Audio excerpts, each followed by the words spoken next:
Las 5 blasfemias contra el corazón inmaculado de María.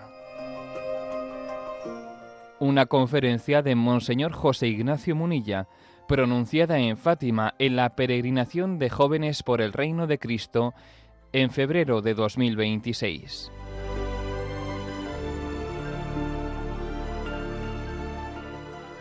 Las 5 ofensas o blasfemias contra el Inmaculado Corazón de María. Ahora explico un poco de dónde viene esto. En el fondo es una explicación del mensaje de Fátima centrado desde Pontevedra.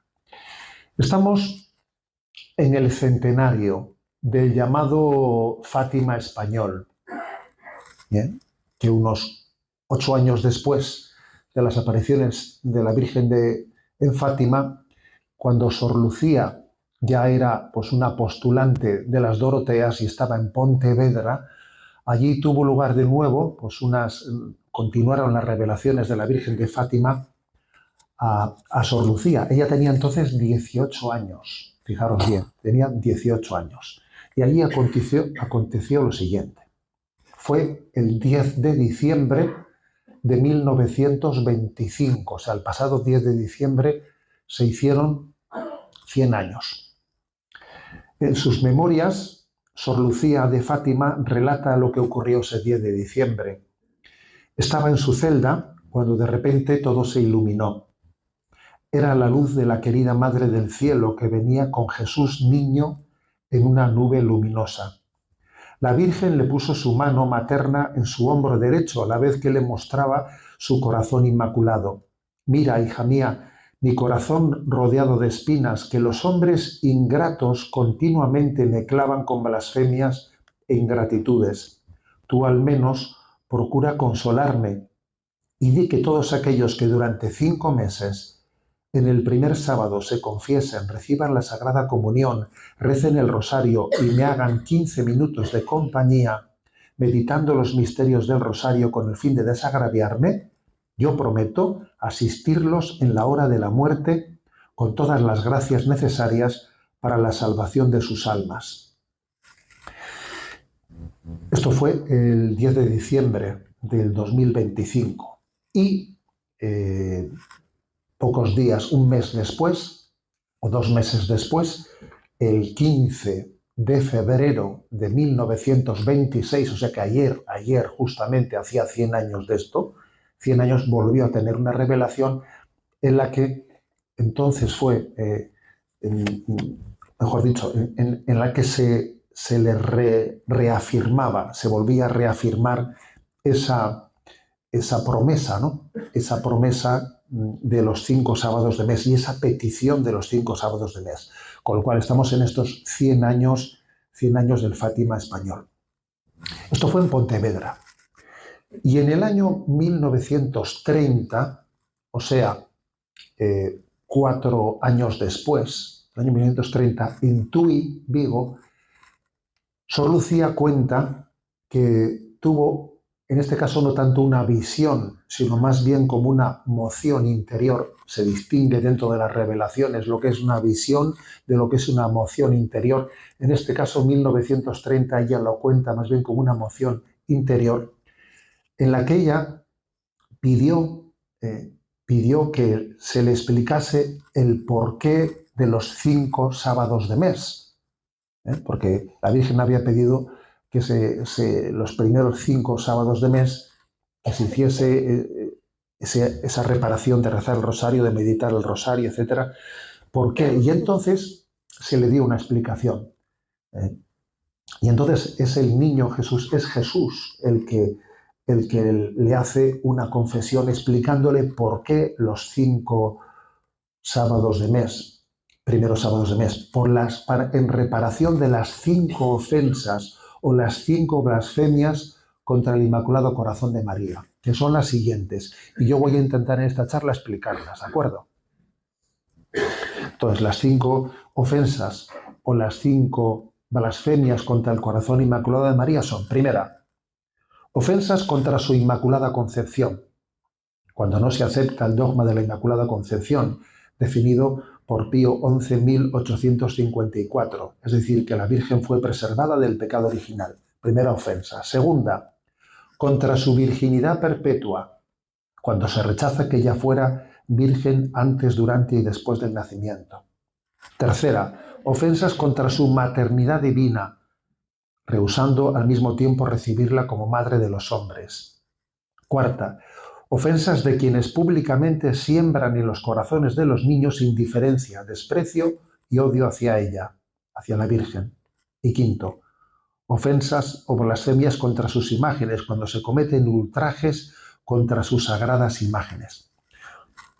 Lucía pidió que si podía darse una explicación de por qué le habían pedido esa reparación de los primeros sábados de mes, y Jesús, en una moción interior, le dice esto, que he querido ponerlo como título de esta charla, ¿no?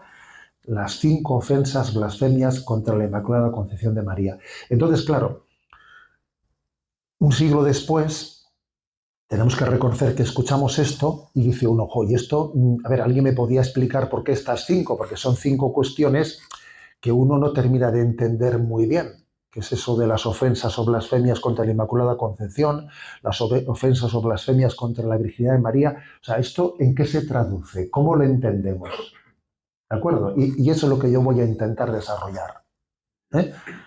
Para que entendamos cómo esas 5 ofensas tienen mucha mayor actualidad de la que nos suponemos, ¿eh? Entonces, lo primero que voy a subrayar es el hecho de que en esa visión que tiene el 10 de diciembre del año 1925, en aquel momento que he leído, ¿no? He leído ahí exactamente lo que ella escucha, dice, mira, hija mía, mi corazón rodeado de espinas que los hombres ingratos me clavan continuamente. Luego ella pediría explicaciones. ¿Y qué espinas son esas? Y se le habló de las 5 ofensas o blasfemias al Inmaculado Corazón. Pero fijaros, mira, hija mía, mi corazón rodeado de espinas que los hombres ingratos me clavan continuamente. Entonces, a ver, es interesante ver que así como en Fátima, ¿no? En el año 1900, ¿no? Pues 17, cuando acontecen las apariciones de Fátima, allí se habló de las guerras, se habló de grandes pecados, ¿no? Aquí se habla la ingratitud de los hombres, ¿no? O sea, como que lo que más le puede doler a Dios es nuestra ingratitud. El mal del mundo visto desde el cielo, porque esto es interesante, ¿no? Cómo se ven las cosas desde arriba. El mal del mundo visto desde el cielo tiene un nombre muy concreto, que es la ingratitud, la indiferencia ante el amor de Dios. Mira estas espinas que los hombres ingratos me clavan. O sea, eso ya es algo que sorprende, ¿eh? Pero que por otra parte uno dice, vamos a ver, ¿dónde está el problema del pecado del hijo pródigo y del pecado del hermano mayor de la parábola del hijo pródigo? ¿Dónde está la raíz del problema? A ver, en la ingratitud. Que tú tenías que estar, aplaudiendo con las orejas y agradeciendo, pues, por vivir en casa del Padre. Qué alegría, ¿no? Vivir en la casa del Padre, ¿no? Qué alegría ser hijo de Dios. Y eres ingrato y no gozas del don de Dios y estás ahí buscando compensaciones en las que busques. ¿Qué estás buscando? Si lo tienes todo en Dios, pero si en Dios lo tienes todo. A ver, los problemas del mundo siempre conviene ver qué es lo que hay en la raíz de los problemas, ¿sabes? ¿Qué está en la raíz del pecado del hijo pródigo y del hermano mayor? Lo mismo tanto el hermano menor como el hermano mayor. En la raíz está el que no estaban gozando, ni el menor ni el mayor, de vivir en casa del Padre. Cuando uno goza de los dones de Dios, cuando uno goza, es muy difícil que peque. Si tú estás gozando, ¿no? de vivir en gracia de Dios, si estás gozando de poder servir a Dios, de la vocación te ha dado, si tú lo gozas, si tú lo disfrutas, es muy difícil que el maligno tenga en ti fuerza, tenga en ti cabida, muy difícil. La tentación comienza cuando el hombre deja de gozar de ser hijo de Dios. Esto es una cosa importante y que es curioso, ¿no? Pues que en ese Fátima español, el momento en que la Virgen se vuelve a aparecer, habla de ingratitud como el problema del mundo. De ahí vienen todos los problemas, de que yo no viva feliz cumpliendo la voluntad de Dios. Si yo gozo y disfruto cumpliendo la voluntad de Dios, las cosas será muy difícil, ¿no? Que pueda ser tentado por esto y por lo otro y por lo otro y por lo demás allá. Bien, dicho eso, habla de las espinas, ¿no? Entonces, pues Sor Lucía se atrevió a hacer esa pregunta y él me podía explicar qué espinas son esas. Y entonces en esa moción interior de 1930 se le respondió y se habló de esas 5 ofensas o blasfemias. Bueno, pues vamos a por ellas, porque creo que es importante. La primera, además le llama ofensas blasfemias, o sea que no discutamos por la palabra. Bueno, yo lo voy a llamar ofensas, pero dice ofensas y blasfemias contra el Inmaculado Corazón de María. La primera, las ofensas contra la Inmaculada Concepción, blasfemias que niegan su concepción sin pecado. ¿Y esto en qué se traduce?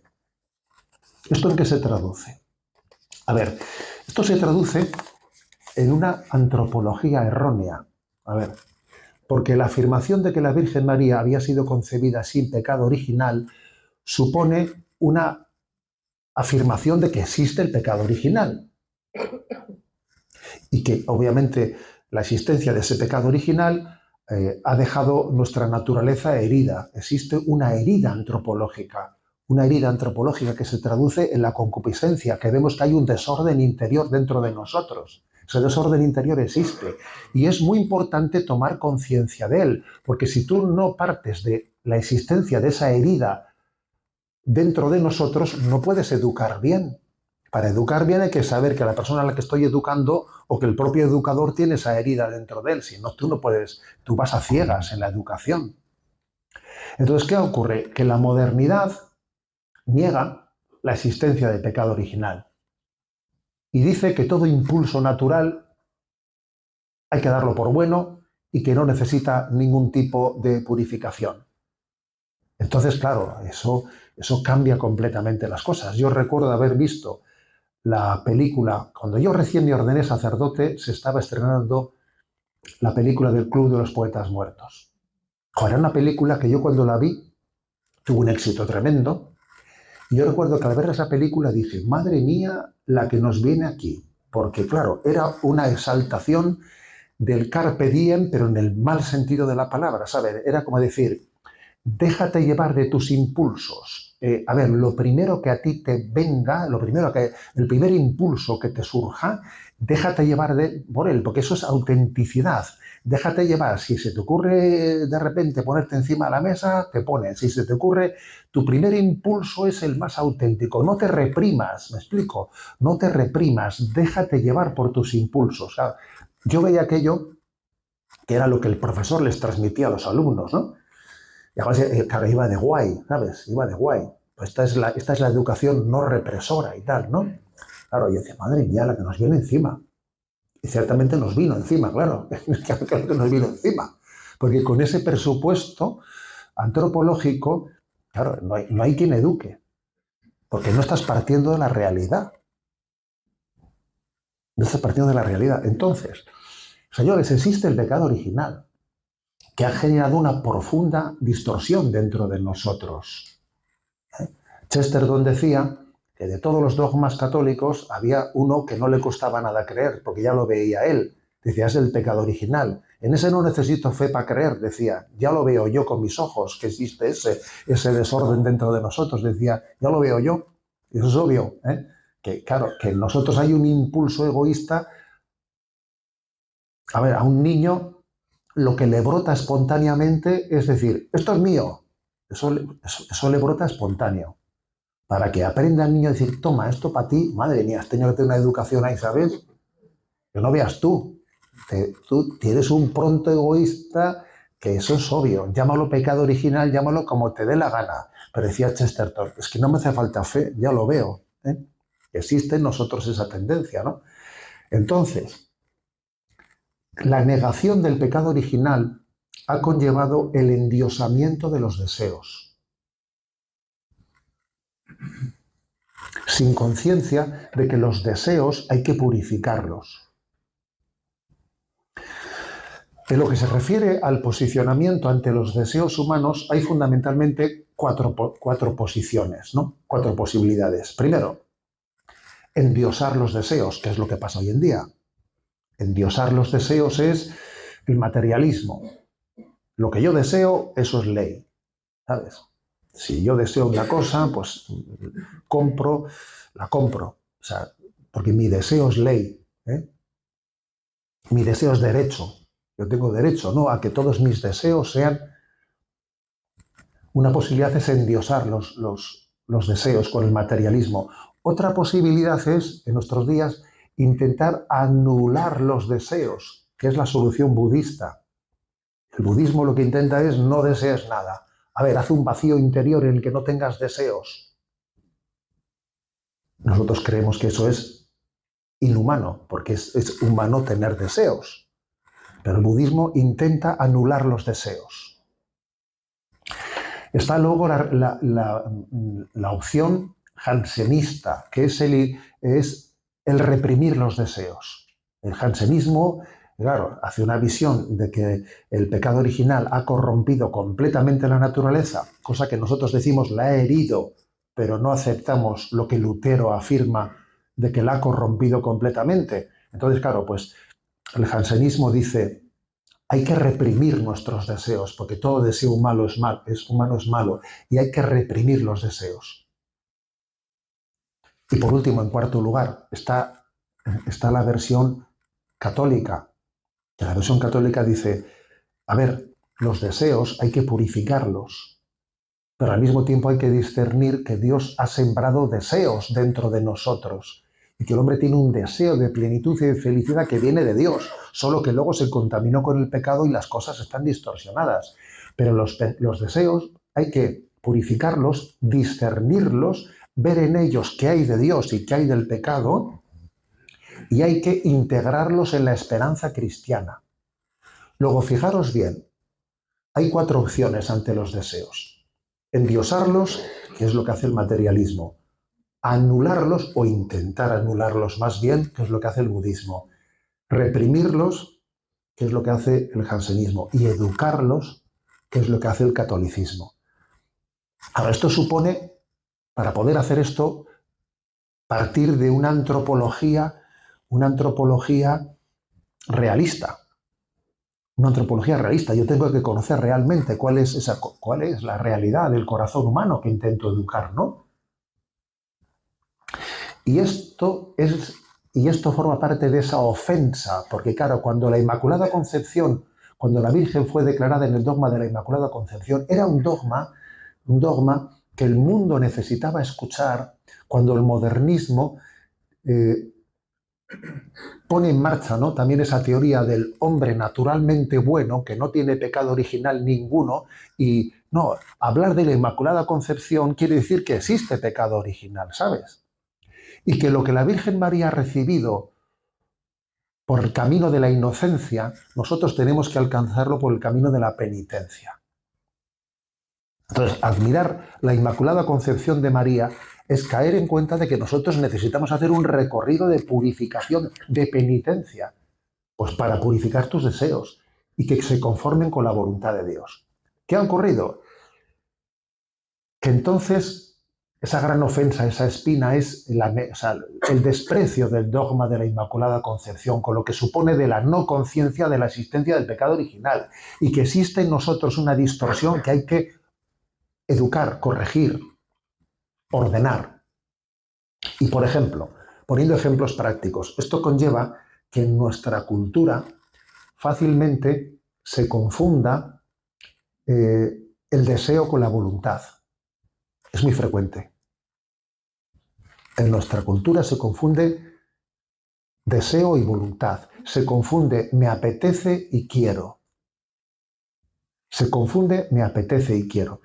Un ejemplo, ¿no?, que además esto es una cosa que yo cuando me encuentro con los chavales siempre les pongo este ejemplo y pican todos, ¿no? Les digo a los chavales, a ver, tengo ya los mayorcitos, ¿eh? Estoy hablando ya de los de bachiller. Y les digo, a ver, ¿quién me dice qué diferencia hay entre me apetece y quiero? Claro, es una pregunta que los chavales, siempre hay uno que se atreve un poco ante el silencio, ya no, se atreve uno y empieza, bueno, pues quiero una cosa, quiero es, pues que me apetece esa cosa, ¿no? Dice, no, hijo, no, entonces me apetece es que quiero, no, o sea, te das cuenta que no saben distinguir eso, ¿no? Entonces tú le preguntas al chaval, a ver, tu padre esta mañana ¿a qué hora se ha levantado para ir a trabajar? Y dice, a las 6. ¿Y tú crees que le apetecía? Y dice, no. ¿Y tú crees que quería? Y dice, no, tampoco. Y dice, no. Y digo, oh, es querer sí quería, pues querer sí quería. ¿Cómo no va a querer? Tu padre ha decidido pegarse ese madrugón porque conviene para la familia, porque tengo que luchar por ella, porque yo te priorizo, lo quiere, lo ha abrazado. Tu padre lo quiere, aunque no le apetece. Claro, y tú te das cuenta que todos pican en esto. O sea, es decir, ha llegado un momento en el que no distinguimos la apetencia y la voluntad, porque no nos hemos educado en una antropología real en la que somos conscientes, no del desorden interior. No, cualquier deseo lo damos por mi voluntad. Pues no, hay deseos que no son mi voluntad. No puedo tener deseos que son impuros y tengo que purificarlos y no tengo que hacerlos míos. O puedo tener deseos egoístas que tengo que purificarlos y no hacerlos míos, ¿no? Entonces, hemos llegado al extremo de que ya los deseos se confunden con derechos. Claro, si yo deseo una cosa, pues yo soy lo que desee, ¿sabes? Entonces, señores, claro, cuando uno escucha lo de las 5 blasfemias, ¿pero a qué se refiere eso de las 5 blasfemias, no contra la Inmaculada Concepción? A ver, es que tenemos también que ser conscientes y adentrarnos en qué hay detrás de esos dogmas marianos. O sea, qué se esconde detrás de ellos, ¿sabes? Porque creer en la Inmaculada Concepción de la Virgen María es tomar en cuenta de cuál es la antropología cristiana. Y es un drama el que pretendamos educar como si no existiese el pecado original, o como si no existiese, ¿no?, ese desorden dentro de nosotros, ¿no? Sigo adelante. La segunda blasfemia u ofensa. La segunda espina del corazón inmaculado son las blasfemias contra la virginidad de María, contra la negación de la perpetua virginidad antes, durante y después del parto. ¿Y esto en qué se traduce? Bueno, se traduce, a ver, negar la virginidad de la Virgen María, ¿por qué tiene tanta trascendencia? Porque uno piensa, ¿no? ¿Por qué los católicos se toman tanto empeño en la virginidad de María? Y hay por ahí algún zoquete que dice, no, es que los católicos tienen una concepción pues, que desprecia la sexualidad. Entonces, como despreciamos la sexualidad, por eso María tuvo que ser virgen. A ver, no digamos tonterías. La sexualidad es santa en el plan y en el designio que Dios ha creado. La sexualidad forma parte del designio de Dios por el que el hombre transmite la vida al mundo, ¿sabes? En absoluto la Virgen María subrayamos su virginidad porque la sexualidad le hubiese hecho impura a María. En absoluto es eso. O sea, ojo, subrayemos esto. Una sexualidad santa no le hubiese hecho impura a María en absoluto. Entonces, ¿por qué subrayamos la virginidad de María? Pues porque la virginidad de María es un signo clave para subrayar la divinidad de Jesucristo.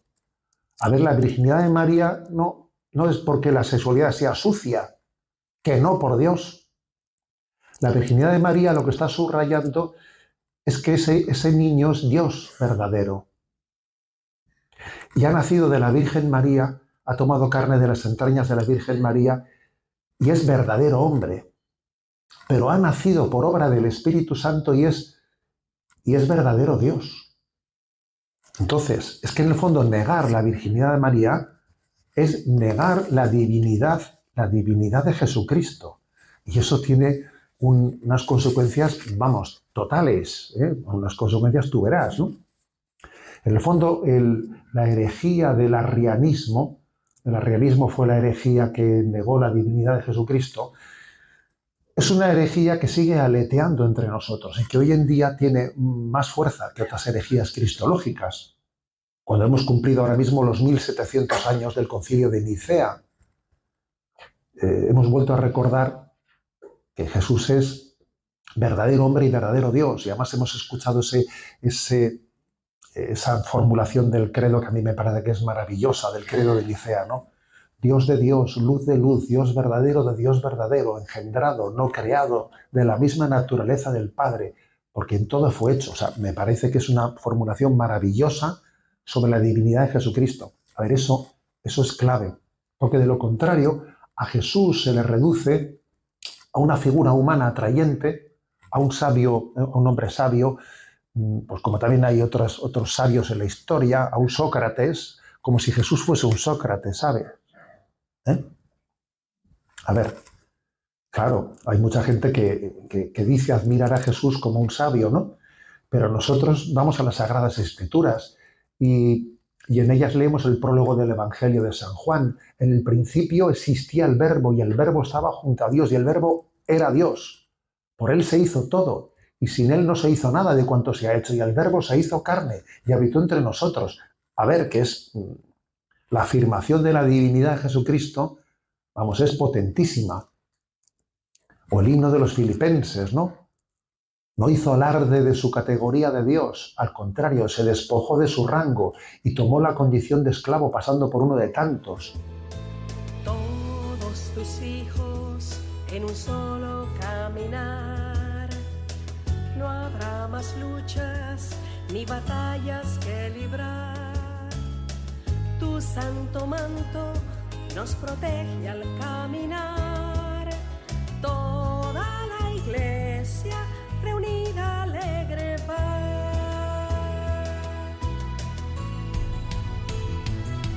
María, tu corazón inmaculado triunfará. Tu mano nos va llevando, iluminando nuestro andar. Oh Madre, necesitamos tu presencia maternal. María, tu corazón es la victoria del final.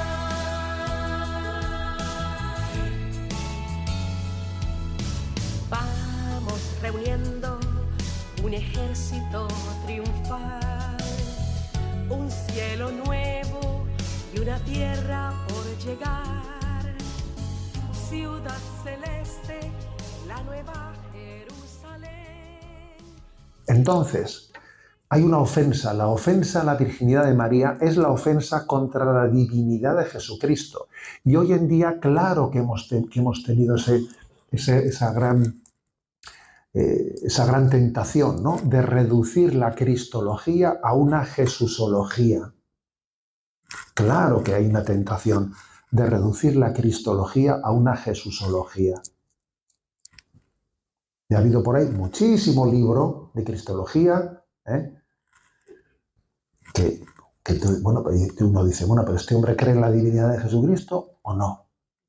Cuando alguien comienza a poner en duda la divinidad de Jesucristo, ¿qué es lo primero que suele cargarse? La concepción virginal de Jesucristo, vamos a ser claros.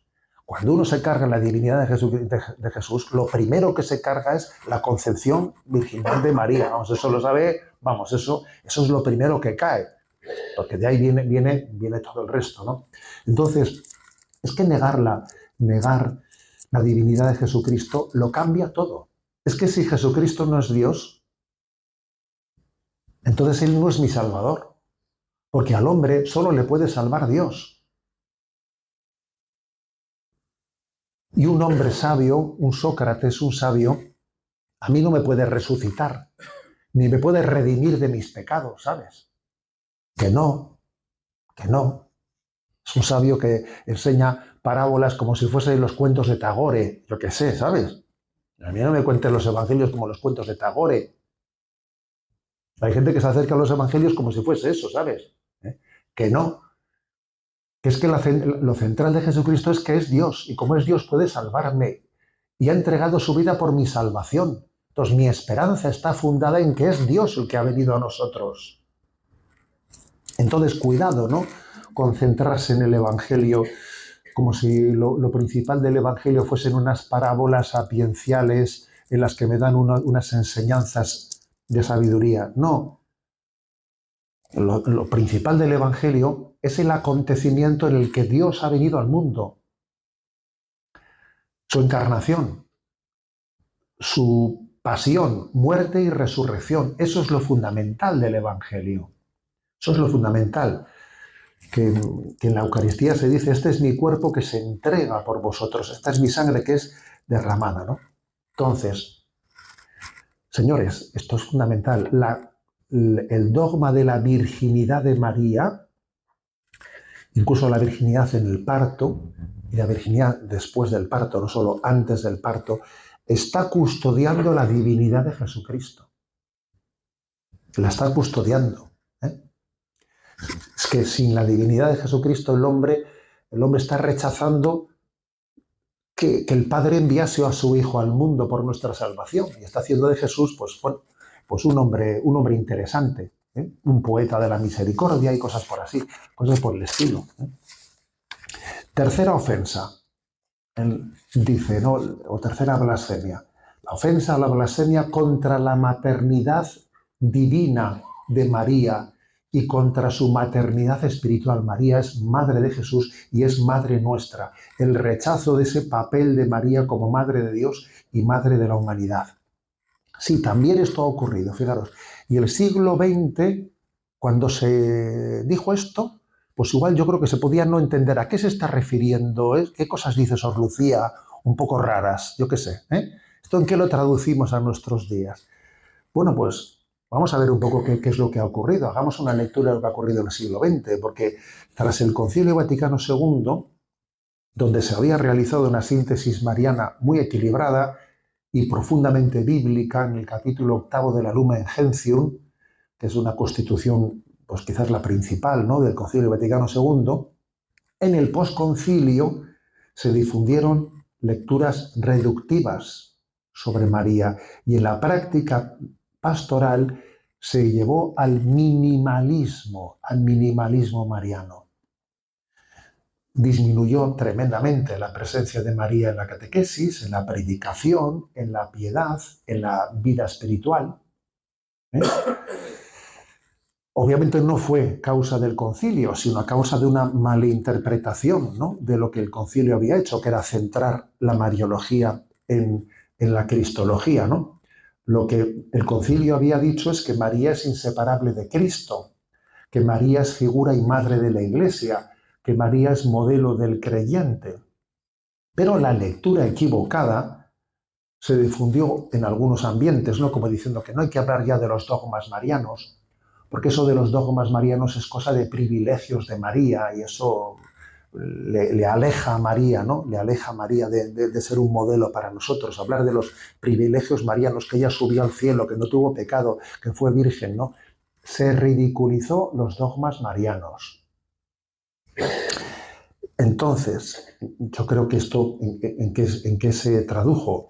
Menos predicación mariana, menos referencia a ella, desconfianza o rechazo del rosario y de las devociones populares, sustitución de expresiones populares, silencio sobre títulos y muchas tradiciones marianas, un ecumenismo equivocado, como si tuviésemos que, para no molestar a los protestantes, que dejar a María en segundo lugar o arrinconarla.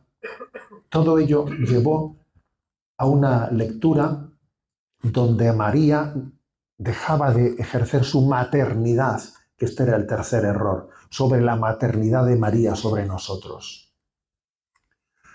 Porque Jesús le había pedido a su madre, madre, ahí tienes a tu hijo, cuida de ellos. O sea, María había pasado de ser madre de Jesús a sin dejar de ser madre de Jesús, ser también madre nuestra. Es la maternidad espiritual de María.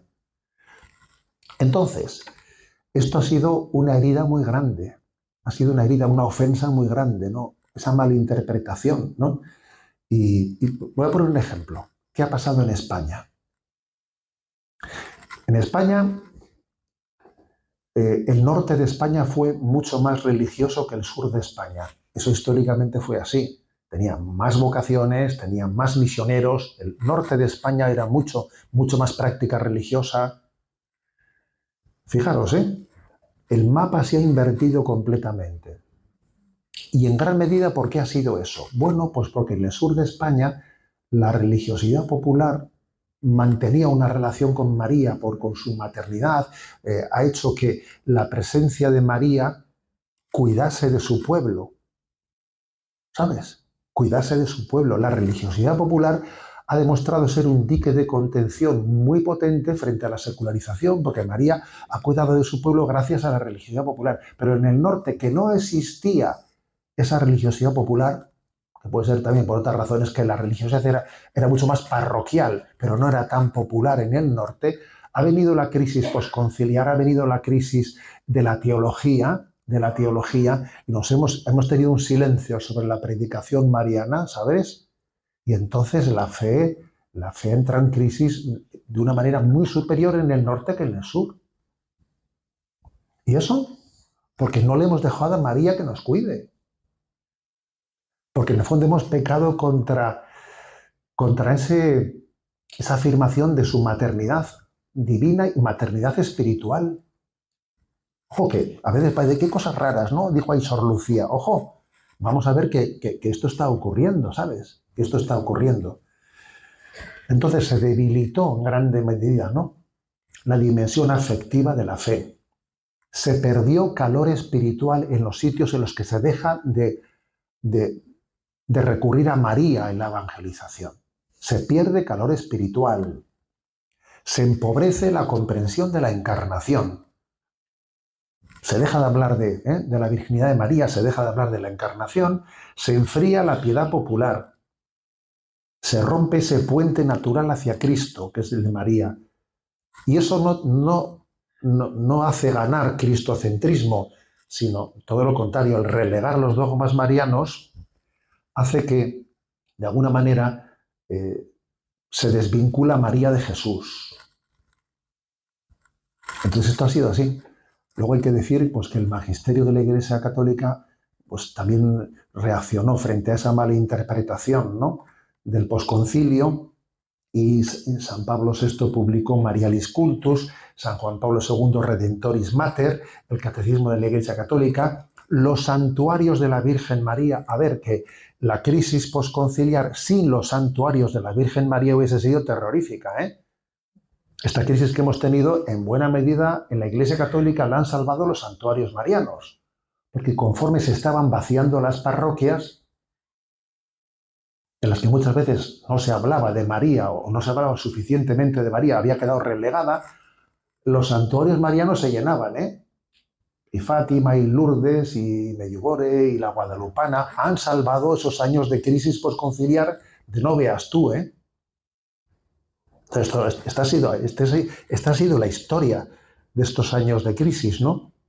De los cuales vamos saliendo, pero no del todo, ¿sabes? ¿No? Vamos saliendo, pero que quedan zarpazos interesantes.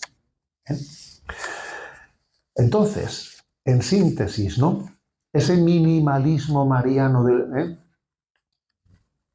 el fondo, es un rechazo de la maternidad de María.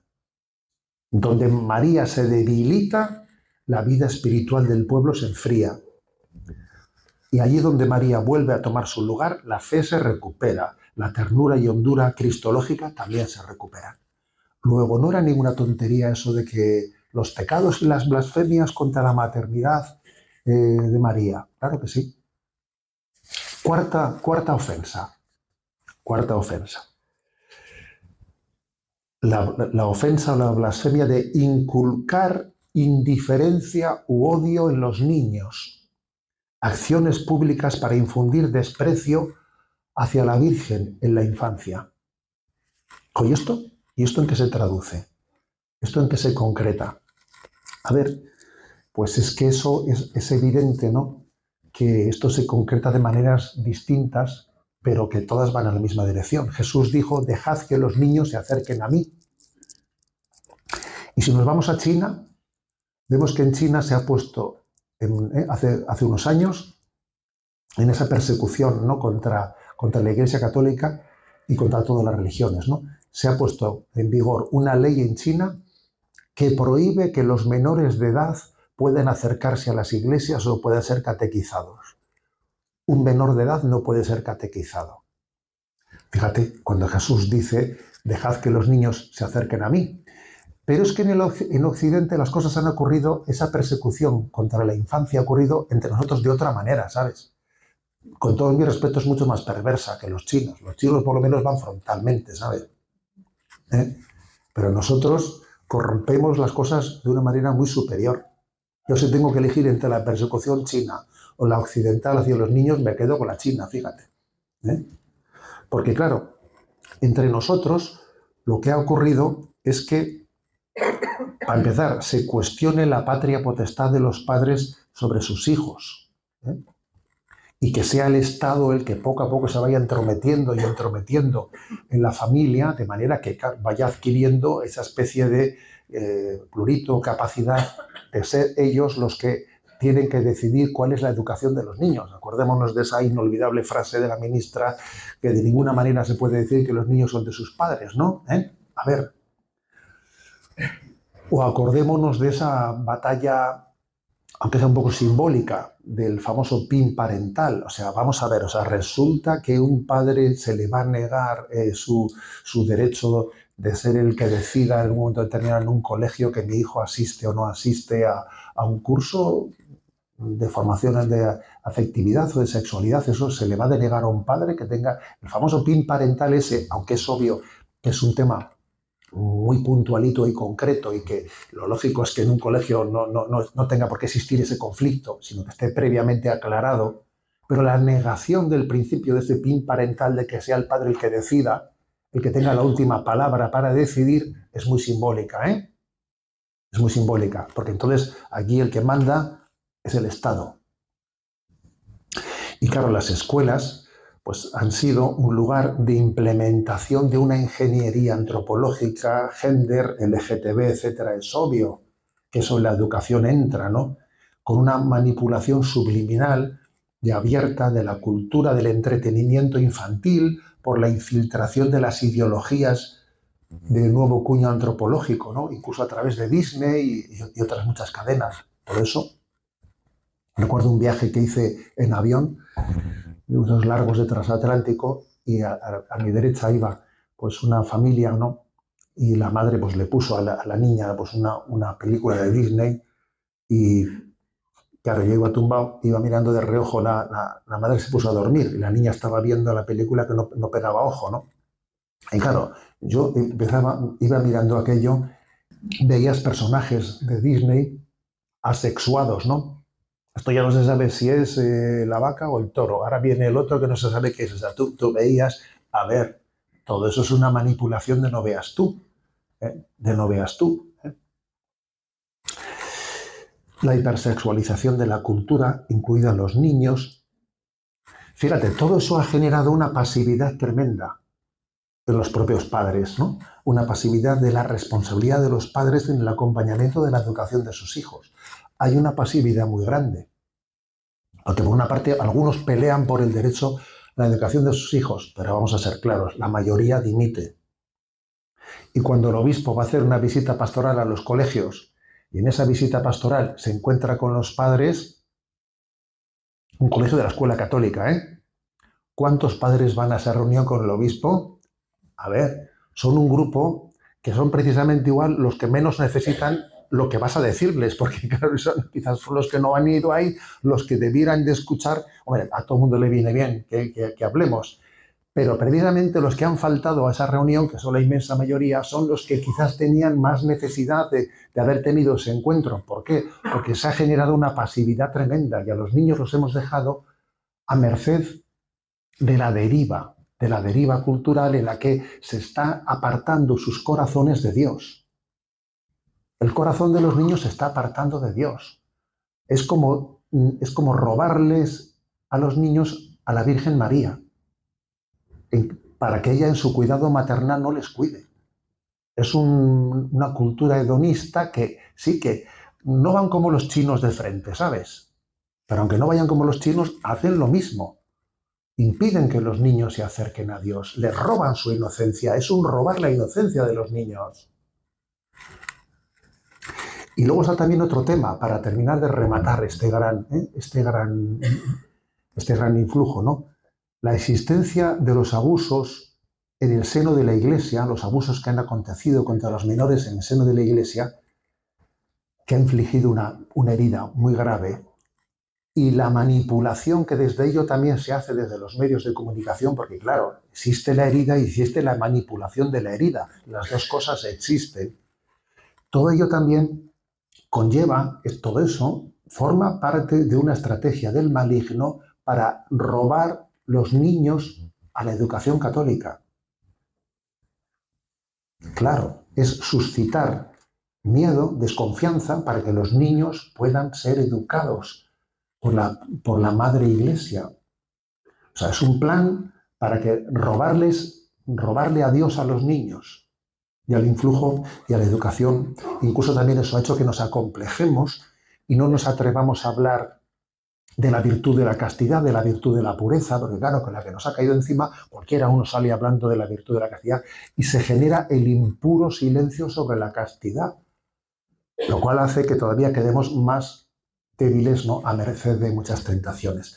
Luego, no era ninguna tontería cuando a Sor Lucía le explica que una de las espinas de las blasfemias era inculcar indiferencia u odio en los niños, ¿no?, frente a la Virgen María. Y quinta ofensa o quinta blasfemia, la profanación de las imágenes, dice, las blasfemias directas y la deshonra de las imágenes sagradas. ¿Y esto en qué se traduce? Se traduce en lo que llamamos así nosotros propiamente blasfemias. Hombre, también, sin duda, ¿no? Yo recuerdo que cuando yo era un chavalito, cuando yo era un niño, si escuchabas una blasfemia, ¿sabes? O sea, te pegabas un pequeño susto, ¿no? Y mirabas alrededor como diciendo, nadie va a decir nada, ¿sabes? O sea, en mi infancia, escuchar una blasfemia era, bueno, a ver qué ha pasado aquí. Había gente que, ojo, que ya blasfemaba con soberbia, pero claro, era una especie que se generaba allí pues una tensión, como diciendo, ¿y ahora qué? Ahora escuchas una blasfemia y ¿qué pasa? Pues nada, me explico, o sea, nada, ya ni te pegas el susto, me explico, ya ni te pegas el susto, o sea, quizás lo peor hoy en día es el hecho de que no se genere el susto, ¿sabes? Ya no es el hecho de que la blasfemia en sí misma sea pues una barbaridad, sino el hecho de que no se genere ese susto. Quizás yo no creo que es que hayan aumentado las blasfemias, no lo sé cuantitativamente, pero quizás lo que sí que ha aumentado es la indiferencia ante el tema, la indiferencia, ¿no? Entonces, creo que especialmente, ¿no?, en lo que se traduce esta quinta ofensa, blasfemia, es la indiferencia que en la cultura se ha generado ante el nombre de Dios. Tratar a Dios de una manera irrelevante, la indiferencia religiosa, la frialdad afectiva ante Dios, el construir una vida como si Dios no existiese, ¿sabes? Como si Dios no existiese, ¿no? El mayor mal del mundo es la frialdad del corazón humano ante el amor de Dios. En el fondo es lo mismo que he dicho al comienzo de esta charla, lo de la ingratitud. El mayor mal de este mundo es la ingratitud, la frialdad, ¿no?, ante el amor de Dios. Y entonces, claro, nos damos cuenta, ¿no?, de que también es María la que vive en presencia de Dios, es María la adoradora de Dios, Es María la que nos enseña a tener ese sentido reverencial ante Dios. Y digamos, esta tentación de indiferencia, de irreligiosidad, hace que la figura de María sea como irrelevante, ¿no? Porque además nuestra cultura viene a decir que el hombre sometido a Dios, o sea, la Virgen María es la criatura que se llama ella misma la esclava del Señor. He aquí la esclava del Señor, hágase en mí según tu palabra, ¿sabes? Y incluso ha habido órdenes religiosas que han asumido ese nombre, las esclavas. Esclavas de tal, o sea, a veces han surgido nombres religiosos con nombre de esclavas. ¿Os habéis dado cuenta que hoy casi tenemos una vergüenza de ese nombre, ¿sabes? A ver, dentro de esta exaltación del concepto, ¿no?, del concepto secularizado de libertad, hasta parece que da vergüenza utilizar el nombre de esclavo, esclavo del Señor, ¿sabes? ¿Por qué? Pues porque no somos conscientes de que el hombre delante de Dios está llamado a reconocer su infinita trascendencia. Su infinita trascendencia. Parece como si hubiésemos dejado a los musulmanes subrayar eso de la trascendencia de Dios. A veces yo he oído por ahí alguna, porque el obispo celebra en muchos lugares, ¿sabes?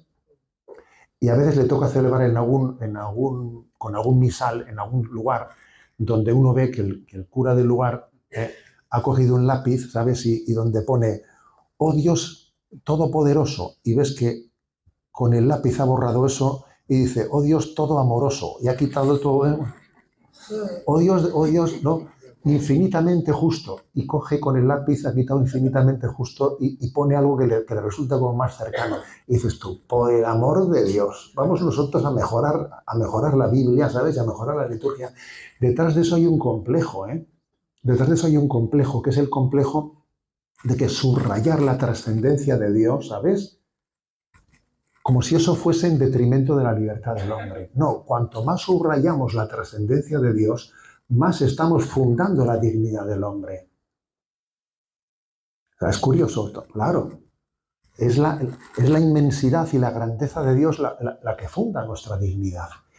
Entonces, esta especie de complejo, de intrascendencia, también ha sido una gran tentación. Por eso esa quinta ofensa de la blasfemia contra las imágenes en el fondo se traduce, ¿no?, en esa cultura en la que no se reconoce la grandiosidad de Dios, cosa que por otra parte yo creo que todo nos habla de la grandeza de Dios. Cuando nos dicen, ¿no?, que hace 13.700 millones de años se produjo ese Big Bang, ese gran momento de expansión del mundo, que el mundo está en expansión, y hoy en día la ciencia llega a afirmar, ¿no?, que por lo menos hay unos 2 billones de galaxias con un promedio de unos 100.000 millones de estrellas cada una, y cada uno con sus planetas. Dice uno, madre mía, pero qué inmensidad es esta inmensidad del mundo. No hace sino ser un canto a la grandiosidad de Dios, ¿no? Dios es infinitamente justo, grande, misericordioso, la inmensidad de Dios, ¿no?, todopoderoso. Bueno, pues eso es lo que quizás nuestra secularización también ha querido ignorar en esa especie de blasfemia, de indiferencia delante de Dios.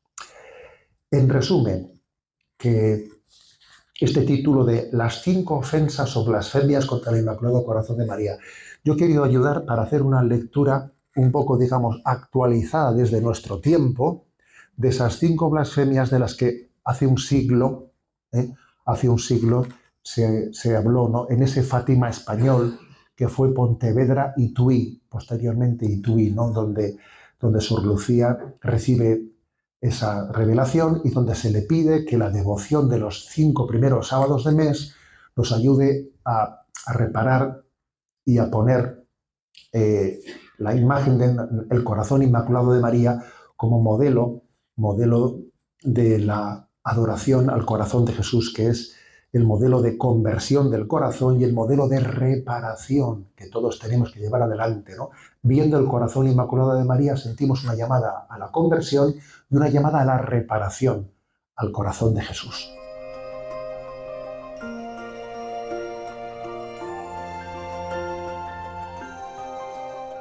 Han podido escuchar una conferencia titulada Las 5 blasfemias contra el corazón inmaculado de María, pronunciada por Monseñor José Ignacio Munilla en la peregrinación de jóvenes por el Reino de Cristo a Fátima en febrero de 2026.